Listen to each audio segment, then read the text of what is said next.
जब हम बात करते हैं किसी भी एरिया की डेमोग्राफी की, वहां पर कौन से लोग रहते हैं, उसमें एक इम्पॉर्टेंट फैक्टर बन जाता है उस एरिया के हाउसिंग कॉस्ट। और सिडनी जो कि ऑस्ट्रेलिया का एक शहर है, उसका हमें एक बहुत बढ़िया एग्जांपल यहाँ पे देखने को मिला है। ऐसा बताया जा रहा है कि सिडनी शायद एक ऐसी सिटी बन सकती है जहां पर कोई भी ग्रैंड चिल्ड्रन ना हो। ऐसा क्यों? क्योंकि जो भी लोग थे, जो स्पेशली वर्किंग एज ग्रुप के लोग थे, वो यहाँ पर इस शहर को छोड़कर बाहर जा रहे हैं, क्योंकि इस शहर के अंदर हाउसिंग कॉस्ट बहुत ज़्यादा तेज़ी से इंक्रीज हो रही हैं। इस वजह से फैमिलीज इस शहर को छोड़कर जाना प्रेफर कर रही हैं। तो अपने आप में आउट माइग्रेशन, इन माइग्रेशन, ये सारे कॉन्सेप्ट्स हमें पता होने चाहिए। एंड यहाँ पर आपने एक सामने एक एग्जाम्पल भी देख लिया है। इसके अलावा अगर हम बात करें दोस्तों, हमारे जो किसान हैं और जो सरकार है, उनके बीच में थोड़े आजकल आप जानते हो कॉन्फ्लिक्ट चल रहा है।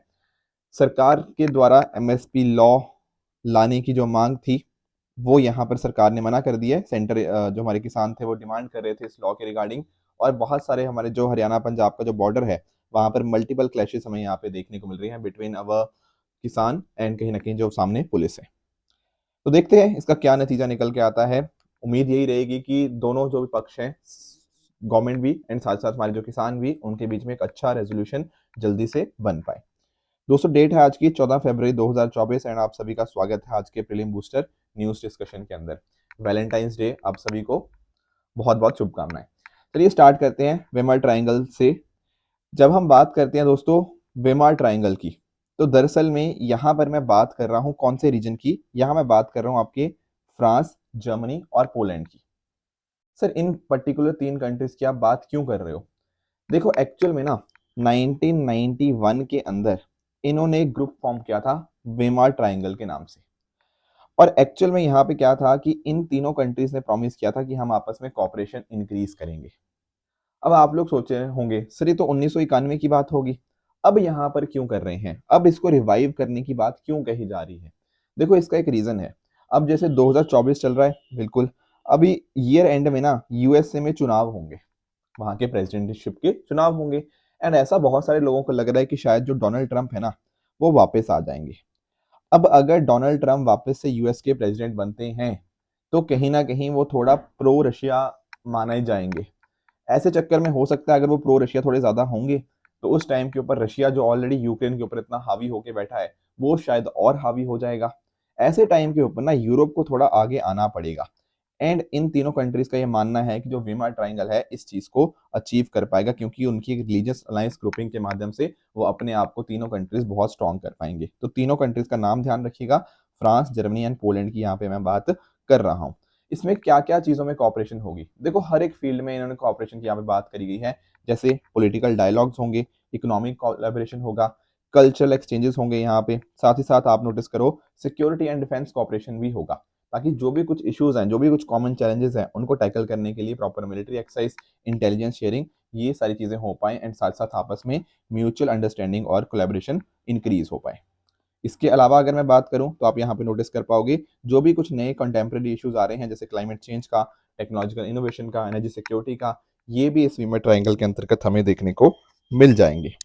ठीक है, आगे बढ़ने से पहले एक छोटी सी इन्फॉर्मेशन आप सभी के लिए दोस्तों, हमारा जो रिग्रेस प्रीलिम्स प्रोग्राम 2.0 है वो स्टार्ट हो रहा है 19 फरवरी से। इस पर्टिकुलर प्रोग्राम के माध्यम से आप डेली बेसिस के ऊपर 40 क्वेश्चन जीएस के प्रैक्टिस करोगे एंड 20 क्वेश्चन आप सी सेट के प्रैक्टिस करोगे। आने वाले प्रीलिम्स यानी कि 26 मई को जो आपका प्रीलिम्स होगा, उससे पहले आपकी इतनी अच्छी खासी प्रैक्टिस हो जाएगी कि जब आप एग्जाम लिखोगे तो आप अपने आप को बहुत ही कॉन्फिडेंट फील करोगे, क्योंकि जो भी गलतियां होंगी ना वो इन्हीं टेस्ट के अंदर हो जाएंगी। फिर कल को जब एग्जाम दोगे तो वहां पर अच्छे से अटेम्प्ट कर पाओगे अपने जो भी एग्जाम्स होंगे। साथ ही साथ यहाँ पे आप नोटिस करोगे आपको पूरी सी सेट का एक्सेस मिल जाएगा, जीएस पेपर का डेली डिस्कशन होता है यहाँ पे, एंड साथ ही साथ आपको उड़ान की बुकलेट्स भी मिल जाएंगी। एंड अगर आप प्रीलिम्स करते हो, क्लियर करते हो, तो अकॉर्डिंगली आपको जो सृजन है, जो कि हमारा मेंस गाइडेंस प्रोग्राम है, उसका बिल्कुल आपको फ्री एक्सेस आपको मिल जाएगा। ध्यान रखिएगा ये पर्टिकुलर प्रोग्राम ऑनलाइन तो एक्सेस कर ही सकते हैं, इसके अलावा ऑफलाइन भी आपको करोल बाग, मुखर्जी नगर और पटना और लखनऊ में आप यहाँ पे इसको एक्सेस कर सकते हो। सारे जो लिंक्स हैं मैंने नीचे डिस्क्रिप्शन में दे दिए हैं, वहां पर जाकर आप इन कोर्सेज को एक्सेस कर सकते हैं। नेक्स्ट चलते हैं अपने टॉपिक डिप्टी चीफ मिनिस्टर्स के रिगार्डिंग। दोस्तों अभी क्या हुआ ना, अभी यहाँ पर पिटिशन डाली गई सुप्रीम कोर्ट के अंदर कि देखो ये जो हर स्टेट के अंदर ऐसे डिप्टी चीफ मिनिस्टर्स बना दिए हैं ना, ये अनकॉन्स्टिट्यूशनल है। ऐसी यहाँ पे पिटिशन डाली गई थी। पर सुप्रीम कोर्ट ने बोला ऐसा कुछ भी नहीं है, ये कोई अनकॉन्स्टिट्यूशनल नहीं है। तो अगर कोई आपसे पूछे कि क्या ये चीजें, डिप्टी चीफ मिनिस्टर हो गया यानी कि डिप्टी सीएम, या फिर आपका डिप्टी पीएम, क्या ये असंवैधानिक है? नहीं, ऐसा कुछ भी नहीं है। देखो ये एक बात समझो, जब हम कॉन्स्टिट्यूशन पढ़ते हैं ना, वहां हमें डिप्टी सीएम का कहीं भी जिक्र देखने को नहीं मिलता। तो डिप्टी सीएम कहीं कॉन्स्टिट्यूशन में मेंशन्ड नहीं है। पर सुप्रीम कोर्ट का कहना है कि हाँ कॉन्स्टिट्यूशन में मेंशन नहीं है, पर इसका मतलब ये नहीं है कि कोई भी सरकार डिप्टी सीएम या डिप्टी पीएम नहीं बना सकती। बिल्कुल बना सकती है, इसमें कोई दिक्कत नहीं है। तो ये बात यहाँ पे सुप्रीम कोर्ट ने क्लैरिफाई कर दी है। ध्यान रखिएगा, आर्टिकल 164(1) के अंतर्गत चीफ मिनिस्टर को अपॉइंट किया जाता है गवर्नर साहब के द्वारा, एंड अकॉर्डिंगली गवर्नर जो बाकी और को भी बनाते हैं, जो बाकी आपके काउंसिल ऑफ मिनिस्टर्स होते हैं। पर यहाँ पर कोई भी मेंशन नहीं होता आपके डिप्टी सीएम का, ठीक है ना। जो डिप्टी सीएम की पोस्ट होती है, ऐसा ही माना जाता है कैबिनेट मिनिस्टर की इक्विवेलेंट होती है, उनको वही सारी पे और वही सारे बेनिफिट्स मिलते हैं जो कि कैबिनेट मिनिस्टर को बनते हैं। कोई लीगल बेसिस भी नहीं है इसका। और देखो बहुत सारी स्टेट्स के अंदर आजकल तो डिप्टी सीएम आपको देखने को मिलेंगे, जैसे 14 स्टेट्स में हमें 26 डिप्टी सीएम देखने को मिलते हैं। आंध्र प्रदेश में तो 5 डिप्टी सीएम आपको देखने को मिल जाएंगे। आप लोग सोचेंगे सर डिप्टी सीएम बना क्यों रहे हैं, मतलब अगर इसके पास कोई ज्यादा कुछ खास पावर्स भी नहीं है। देखो एक्चुअल में क्या होता है ना कि कई बार ना जो पॉलिटिकल पार्टीज हैं उनके खुद के अपने कुछ कंपल्शंस होते हैं। कई बार जैसे 2-3 पार्टियों ने मिलकर सरकार बनाई है, उस केस में कई बार क्या करते हैं, उसमें कई बार वो अलग अलग कोलिशन पार्टीज को अकोमोडेट करने के लिए इस तरह से डिप्टी सीएम को बना देते हैं। कुछ और कारण भी हो सकते हैं, देखो कास्ट वगैरह के कारण भी रहते हैं, पर दैट्स अ सेपरेट थिंग, ठीक है। तो इस तरह से डिप्टी सीएम्स हो सकते हैं, ऐसे कोई दिक्कत वाली बात नहीं है। सिमिलरली डिप्टी प्राइम मिनिस्टर्स भी हो सकते हैं, बिल्कुल। जैसे फॉर एग्जाम्पल सरदार वल्लभ भाई पटेल जी सबसे पहले डिप्टी प्राइम मिनिस्टर थे इंडिया के, जिन्होंने जवाहरलाल नेहरू जी की गवर्नमेंट के अंदर डिप्टी पीएम की पोस्ट संभाली थी। उसके अलावा मोरारजी देसाई, चौधरी चरण सिंह, अभी रिसेंटली इनको भारत रत्न भी मिला है। उसके अलावा चौधरी देवीलाल, लाल कृष्ण अडवाणी जी, इनको भी यहाँ पर डिप्टी पीएम बने हैं, इनको भी यहाँ पे भारत रत्न थोड़े टाइम पहले मिला था, राइट। तो K M Sharma versus Devilal case के अंदर सुप्रीम कोर्ट ने डिप्टी पीएम की अपॉइंटमेंट को भी अपहोल्ड पहले भी किया हुआ है 1990 के अंदर। तो ये कुछ पॉइंटर्स थे जो आपको यहाँ पे पता होने चाहिए। नेक्स्ट चलते हैं, लिम्फेटिक फ्लेरियासिस एलिमिनेशन के बारे में थोड़ा पढ़ लेते हैं। पहले तो ये समझो कि लिम्फेटिक फ्लेरियासिस होता क्या है। देखो यहाँ पर आप लोगों ने ना कई बार देखा होगा हाथी पाँव, ठीक है। कई लोगों का ऐसे हाथी का मतलब हाथी की तरह ही पाँव उनका बन जाता है, उनका पाँव इतना ज्यादा सूज जाता है कि वो जैसे एलिफेंट का एक पाँव होता है ना, उसके तरह ही बहुत ही हैवी हो जाता है, उतना ही भारी हो जाता है। अब आप लोग सोचेंगे सर ऐसा कैसे हो जाता है, मतलब कि इतने भारी हमने देखे तो हैं। देखो वो होता है इस तरह से काटने की वजह से, ठीक है ना। ये जो है ना, दरअसल में क्यूलेक्स मॉस्किटो है, उसके काटने की वजह से कहीं ना कहीं ये चीज हो सकती है, ठीक है। इस चीज को बोलते हैं क्या, लिम्फेटिक फ्लेरियासिस, या फिर आप एलिफेंटियासिस को बोल सकते हो, ठीक है। पैरासाइटिक वॉर्म्स की वजह से होता है, जो कि क्यूलेक्स मॉस्किटो इस तरह से यहाँ पे ट्रांसमिट करते हैं। एंड अकॉर्डिंगली फिर उस पर्सन को सोशल स्टिग्मा भी फेस करना पड़ सकता है, एंड बहुत सारे इस तरह के और इश्यूज यहाँ पे हमें देखने को मिल जाते हैं। तो यहाँ पे एक्चुअली मैंने नाम भी यहाँ पे मेंशन किए हुए हैं, जो फ्लोरियल फ्लेरियल वॉर्म्स जो होते हैं उनके नाम आप यहाँ पे देख पाओगे, ठीक है ना। बुचरेरिया बेनक्रॉफ्टी, ब्रूगिया मिलाई एंड ब्रूगिया टिमोरी, इन तीनों यहाँ पे हमें वॉर्म्स की वजह से यहाँ पे हमें लिम्फेटिक फ्लेरिसिस देखने को मिल जाएगा। ध्यान रखिएगा कुछ इनके सिम्टम्स होते भी हैं, कुछ एसिम्टोमेटिक होते हैं कि उनके सिम्टम्स आते ही नहीं है। तो यहाँ पर ना WHO के द्वारा 3 ड्रग का ट्रीटमेंट यहाँ पर रिकमेंड किया गया, जिसका नाम है IDA. Very very important, direct question भी आ जा सकता है कि आईडीए किसके साथ लिंक्ड है। दरअसल में यहाँ पे 3 ड्रग्स हैं, इवरमेक्टिन, ठीक है, डाइइथाइल कार्बामाइजिन एंड एल्बेंडाजोल। इन तीनों का यहाँ पे कॉम्बिनेशन यहाँ पे प्रिस्क्राइब किया जाता है लिम्फेटिक फ्लेरिसिस के एलिमिनेशन के रिगार्डिंग। हमारे इंडिया में बहुत सारी स्टेट्स हैं जहां पर आपको लिम्फेटिक फ्लेरिसिस के केसेस देखने को मिल जाते हैं। दरअसल में ना दुनिया में टारगेट है कि हम 2030 तक लिम्फेटिक फ्लेरिसिस को खत्म करना चाहते हैं, पर इंडिया चाहता है 2027 तक, यानी कि 2030 से 3 साल पहले हम चाहते हैं कि हम लिम्फेटिक फ्लेरिसिस को यहाँ पे खत्म कर दें। तो इंडिया ने बहुत सारे स्टेप्स भी लिए हैं, जैसे for example mission mode India MDA campaign, national D warming day हम सेलिब्रेट करते हैं साल में 2 बार, 10 फरवरी को और 10 अगस्त को। उसके अलावा national mass drug administration campaigns, इसके अलावा कहीं ना कहीं लोगों को इन्वॉल्व करना जन भागीदारी के अंदर, तो यहाँ पे इसके माध्यम से ये चीज़ करी जा रही है। दुनिया भर में अगर हम बात करें तो WHO भी बहुत कोशिश कर रहा है, जैसे फॉर एग्जांपल WHO का एक प्रोग्राम है, global programme to eliminate lymphatic filariasis. यहाँ पर इसको 2000 के अंदर लॉन्च किया गया था, ठीक है ना, ताकि कहीं ना कहीं हम देख पाएं कि कैसे ओवरऑल सर्वेलेंस करें एंड अकॉर्डिंगली इस नंबर को नीचे लेकर आते रहें। मॉस्किटो कंट्रोल के ऊपर काम किया जा रहा है, एंड साथ ही साथ अगर आप नोटिस करो तो WHO का जो रोड मैप है 2021 से 2030 का, उसमें भी यही कोशिश है कि किस तरह से प्रिवेंट करना है, कंट्रोल करना है एंड इनको एलिमिनेट करना है। ठीक है, तो ये कुछ पॉइंटर्स थे लिम्फेटिक फेरेसिस के रिगार्डिंग जो आपको जानने चाहिए थे। आगे चलते हैं, is La Nina coming making a comeback. देखो एल नीनो ना लीना ये सब चीजें आप शायद कई बार कंफ्यूज हो जाते होंगे, बट चिंता मत करो, अभी मैं क्विकली आपको समझा देता हूँ। देखो यहाँ पर मैं बात कर रहा हूँ किसकी, पैसिफिक ओशियन की। पैसिफिक ओशियन के अंदर आप एक देख पाओगे ईस्टर्न वाली साइड, और एक आप यहाँ पे देख पाओगे वेस्टर्न साइड। वेस्टर्न वाली साइड आप ऑस्ट्रेलिया को देख सकते हो, एंड ईस्टर्न साइड आप यहाँ पे पेरू हो गया, इसको आप देख पाओगे। एक्चुअली एक तो होती है नॉर्मल कंडीशन, जब होती है नॉर्मल कंडीशन उस केस में क्या होता है, आपके जैसे फॉर एग्जांपल आपकी इक्वेटोरियल विंड्स की वजह से पता क्या होता है, इक्वेटोरियल विंड्स नॉर्मली मूव करती हैं एंड उस वजह से जो वार्म वाटर है वो आपका ऑस्ट्रेलिया वाली साइड इकट्ठा हो जाता है। और ऑन अब वार्म वाला वाटर यहाँ पे ऑस्ट्रेलिया वाली साइड आपका इकट्ठा हो गया, तो यहाँ पर आपकी लो प्रेशर कंडीशंस बन जाती हैं। लो प्रेशर कंडीशन होने की वजह से यहाँ पर होती है अच्छी खासी बारिश। अच्छी खासी बारिश आपको ऑस्ट्रेलिया में देखने को मिल जाएगी, एंड इवन इंडिया और जो आपके साउथ एशिया के दूसरी कंट्रीज हैं उनमें भी ठीक ठाक बारिश हो जाती है। ऑन द अदर हैंड जब मैं बात करता हूं आपके ईस्टर्न पैसिफिक ओशन वाली साइड यानी कि पेरू वाली साइड की मैं अगर बात करूं, तो यहां पर क्या होता है, क्योंकि देखो यहां पर तो आपका पानी यहां पे आ गया आपका ऑस्ट्रेलिया वाली साइड, और यहां पर पानी कम रह गया, तो होगा क्या, इस केस में ना नीचे की साइड से जो न्यूट्रिएंट रिच कोल्ड वाटर होगा वो ऊपर आ जाएगा, ठीक है, उस जगह को भरने के लिए। अब न्यूट्रिएंट रिच कोल्ड वाटर अब कहाँ पे आ चुका है, आपके आपके पेरू वाली साइड के ऊपर, तो इस वजह से यहाँ पर क्या हो जाएगा, यहाँ पर ये फिशेस बहुत सारी आएंगी क्योंकि अच्छे खासे न्यूट्रिएंट्स हैं, तो पेरू वाली साइड के ऊपर आपको अच्छी खासी फिशिंग इंडस्ट्री देखने को मिल जाती है। पर ये तो होती है सर आम जिंदगी, नॉर्मल ईयर। पर अगर मान लो यही कंडीशन को मैंने काफी ज्यादा इंक्रीज कर दिया, यानी कि कहने का मतलब क्या, पहले जो गर्म पानी आपका ऑस्ट्रेलिया वाली साइड आ रहा था वो अब बहुत ज्यादा गर्म आएगा, एंड इस वजह से आपका क्या हो जाएगा, ऑस्ट्रेलिया में बहुत ज्यादा बारिश होगी, एंड इंडिया में और बाकी रीजन्स में भी अच्छी खासी बारिश होगी, एंड सिमिलरली पेरू में भी अच्छी खासी फिशेज आपको देखने को मिल जाएंगी। जब ये नॉर्मल ईयर आपका एग्रेवेट हो जाता है उसी को बोलते हैं ला नीना। जिस साल इंडिया में अच्छी खासी बारिश होती है तो one of the factor behind it is La Neena.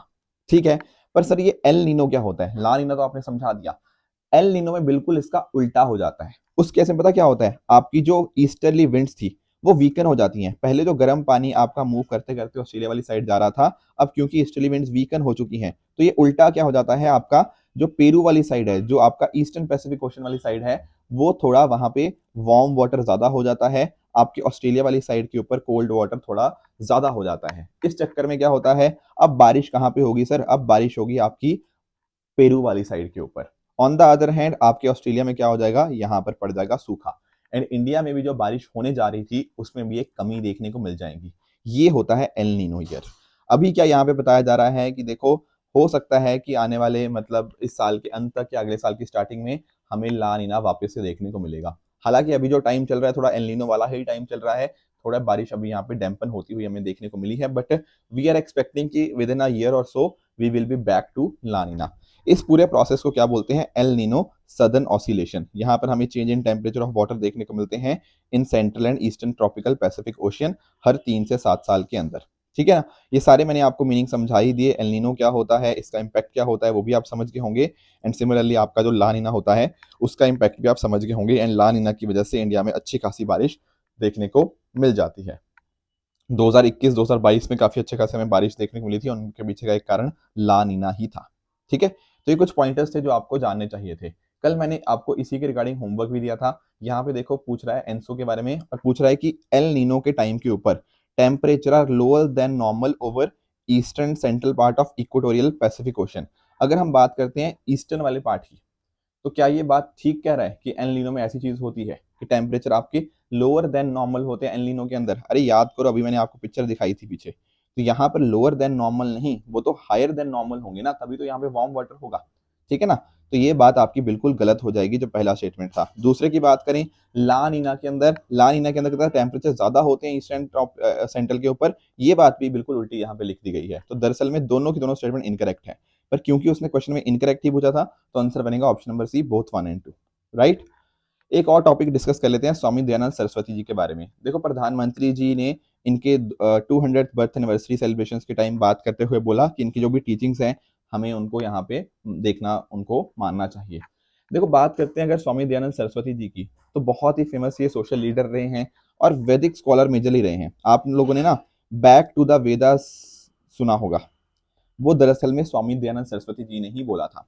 हमारे जो राष्ट्रपति थे, सेकंड राष्ट्रपति सर्वपल्ली राधाकृष्णन जी, उनके द्वारा इनको मेकर ऑफ मॉडर्न इंडिया भी यहाँ पर बोला गया। 1875 के अंदर इन्होंने यहाँ पे आर्य समाज की स्थापना करी, पहला जिसका यूनिट हमें मुंबई में देखने को मिलता है, जो बॉम्बे था उस टाइम के ऊपर, एंड इसके हेडक्वार्टर्स लाहौर में बाद में एस्टेब्लिश किए गए। इनका ये मानना था, इनकी एक शुद्धि मूवमेंट का एक आइडिया था, जहां पर इन्होंने बात करी कि जो भी लोग जो एक्चुअल में हिंदू थे और जो इस्लाम या फिर क्रिश्चियन में कन्वर्ट हो गए हैं, वो वापस से कन्वर्ट हो जाएं हिंदुइज्म के अंदर। साथ ही साथ 1876 के अंदर इन्होंने स्वराज के लिए कॉल दी। अकॉर्डिंगली अगर आप नोटिस करो तो ये क्लासलेस एंड कास्टलेस सोसाइटी के अंदर मानते थे कि ये सभी जो भेदभाव है ये नहीं होने चाहिए। इसके साथ ही साथ इन्होंने बहुत ज़्यादा इंस्पिरेशन ली वेदास से, एंड आपको देखने को मिलते हैं जो दयानंद एंग्लो वैदिक डीएवी जो स्कूल्स आपको देखने को मिलते हैं, उनके एग्जिस्टेंस स्टार्ट होती है 1886 के अंदर, एंड पहला डीएवी जो स्कूल होता है वो एस्टेब्लिश होता है लाहौर के अंदर, जहां पर महात्मा हंसराज जी उसके हेडमास्टर थे। इनके कुछ इंपॉर्टेंट लिटरेरी वर्क्स की बात करूं तो सत्यार्थ प्रकाश इन्होंने करा पब्लिश, जहां पर रिटर्न टू वैदिक प्रिंसिपल्स की बात करी, वेद भाष्य भूमिका, तो ये सारी चीजें इनकी वर्क्स थे। इनके फॉलोअर्स के अंदर आपको श्री अरबिंदो जी, एस राधाकृष्णन जी ये देखने को मिल जाएंगे। साथ ही साथ इन्होंने मूर्ति पूजन को बिल्कुल यहाँ पे नकार दिया था। बहुत सारे और भी इनके अच्छे अच्छे काम थे जो आप यहाँ पे देख पाओगे। आर्य समाज की अगर हम बात करें तो आर्य समाज 1875 के अंदर, जैसे मैंने आपको बताया, इनके द्वारा क्रिएट किया गया था, और ये 10 प्रिंसिपल्स के ऊपर बेस्ड था, जहां पर वेदास को अल्टीमेट सोर्स ऑफ नॉलेज माना गया, ठीक है ना, worship of one supreme being, उसके अलावा सब में भाईचारा हो, नॉलेज एंड साइंस का परस्यूट हो, ठीक है ना, गलत को ना मानना, सोशल वेलफेयर प्रमोट करना, कल्चर हेरिटेज प्रिजर्व करना, इस तरह आप नोटिस कर पाओगे, महिलाओं का आदर करना, फैमिली लाइफ आइडियल का प्रमोशन करना। इस तरह 10 इनके यहाँ पे जो आपके आर्य समाज के वर्क्स हमें या फिर उनके जो आइडियाज हैं, प्रिंसिपल्स हैं, हमें देखने को मिल जाते हैं। दोस्तों आज के डिस्कशन के बेसिस के ऊपर मैं आपको ये होमवर्क दे रहा हूँ, जिसका मुझे आप नीचे कमेंट्स के अंदर आंसर बताओगे कि आपके हिसाब से इनमें से कौन सा ठीक है एंड कौन सा गलत है। एक एडिशनल होमवर्क भी है यहाँ पे with regards to law commission, जिसका आंसर भी मुझे आप नीचे कमेंट्स में बता सकते हो। कल जो मैंने आपको होमवर्क भी दिया था उसका आंसर बता देता हूँ। जब मैं बात करता हूँ ब्रूमेशन की, तो यहाँ पे लिखा है dormant period for reptiles. Yes, हमने काफी अच्छे से डिस्कशन किया था हाइबरनेशन, ब्रूमेशन और आपका एस्टिवेशन के बारे में। आर्य समाज हमने देख ही लिया, 1875 के अंदर आपका स्वामी दयानंद सरस्वती जी ने ही इसको यहाँ पे बनाया था। This statement is Indeed correct.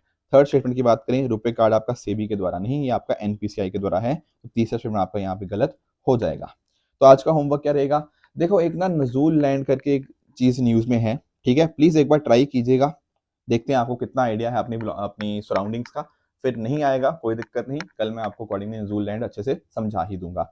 दूसरा ना एक और इंटरेस्टिंग कॉन्सेप्ट है आपका ज्योग्राफी का ही, एएमओसी, एमॉक के नाम से जानते हैं, अटलांटिक मेरिडोनियल ओवरटर्निंग सर्कुलेशन। बड़ा ही इंटरेस्टिंग सा कॉन्सेप्ट है, ठीक है, कोशिश कीजिएगा एक बार मुझे बताने की कि आपके हिसाब से इसका आंसर क्या होगा। आई एम श्योर आपने ज्योग्राफी के कॉन्सेप्ट क्लासेस के अंदर इस चीज को पढ़ा होगा, बट ठीक है, क्योंकि न्यूज में भी रहता है तो हमें इसको जानना जरूरी बन जाता है, राइट। कल एक और भी होमवर्क दिया था मैंने आपको डायरेक्ट टैक्स के रिगार्डिंग। देखो एक्चुअल में ना आप जानते होंगे जब हम बात करते हैं टैक्सेस की, तो आपको डायरेक्ट टैक्स देखने को मिल जाएंगे, इनडायरेक्ट टैक्सेस देखने को मिल जाएंगे। होता क्या है कि जैसे मैं आपको एक एग्जांपल देता हूँ, जैसे मान लो मेरी कुछ इनकम है, मान लो मेरी इनकम 10,000 है, ठीक है, हाँ बिल्कुल 10,000 ही मेरी इनकम है एक महीने की। तो मान लो इतनी मेरी इनकम है, या छोड़ो 50,000 मान लेते हैं। अब ये क्या होगा, अब ये मेरी जो इनकम है इसके ऊपर मुझे कुछ टैक्स देना पड़ रहा है। अब ये टैक्स दे कौन रहा है, इसका बर्डन भी मेरे ऊपर आ रहा है और मेरी जेब से ही कट रहा है, और रिस्पॉन्सिबिलिटी किसके पास है इसके देने की, वो मेरी ही है। तो यानी कि ना सरकार को जमा भी मैं ही कराऊंगा, एंड किसकी जेब से टैक्स कटेगा, मेरी जेब से ही पैसा कटेगा। तो इसको बोलते हैं हम direct tax. On the other hand, मान लो मैं गया एक रेस्टोरेंट में कुछ खाना खाने, वहां पर मैंने वहां पे जीएसटी पे किया, बिल्कुल। अब जीएसटी मैंने किसको दे दिया, जीएसटी उस दुकानदार को दे दिया, उस रेस्टोरेंट ओनर को दे दिया। अब देखो किसकी जेब से कटा पैसा टैक्स, वो कटा मेरी जेब से, पर उस टैक्स को सरकार के पास जमा कराने की जिम्मेदारी किसकी है, वो इस रेस्टोरेंट ओनर की है। तो एक्चुअल में नोटिस कर रहे हो यहाँ पर क्या हो रहा है, दूसरे केस के अंदर जेब मेरी से कट रहा है पर सरकार को जमा कराने की जिम्मेदारी किसी और की है। ये फर्क होता है डायरेक्ट और इनडायरेक्ट के अंदर। डायरेक्ट के अंदर दोनों चीजें मैं ही कर रहा हूँ, पैसा भी मेरी जेब से कट रहा है और जमा भी मैं ही करवा रहा हूँ। इनडायरेक्ट टैक्स के अंदर क्या हो रहा है, पैसा मेरी जेब से कट रहा है पर जमा कोई और करा रहा है, इसको बोलते हैं इनडायरेक्ट टैक्स। दरअसल में अगर आप नोटिस करो, जब हम बात करते हैं आपके कॉर्पोरेट टैक्स की, और उसी के साथ साथ आपका जो कैपिटल गेन्स टैक्स होता है, ये दोनों आपके डायरेक्ट टैक्सेस हुए। ऑन द अदर हैंड आपके कस्टम ड्यूटी, सर्विस टैक्स, ये आपके इनडायरेक्ट टैक्सेस हो गए। ये बाकी कुछ और एग्जांपल्स भी आपको मैंने यहाँ पे दे दिए हैं, इनको भी आप यहाँ पे देख सकते हो। तो दोस्तों ये थी आज की डिस्कशन। अगर आपको इसकी पीडीएफ चाहिए तो आप हमारे Telegram channel PW only official जाके इसकी पीडीएफ डाउनलोड कर सकते हो एंड अपनी प्रिपरेशन को और भी बेहतर बना सकते हो। तो इसी तरह से आप भी अपने एंड पे हार्डवर्क करते रहिए। Thank you very much for the discussion.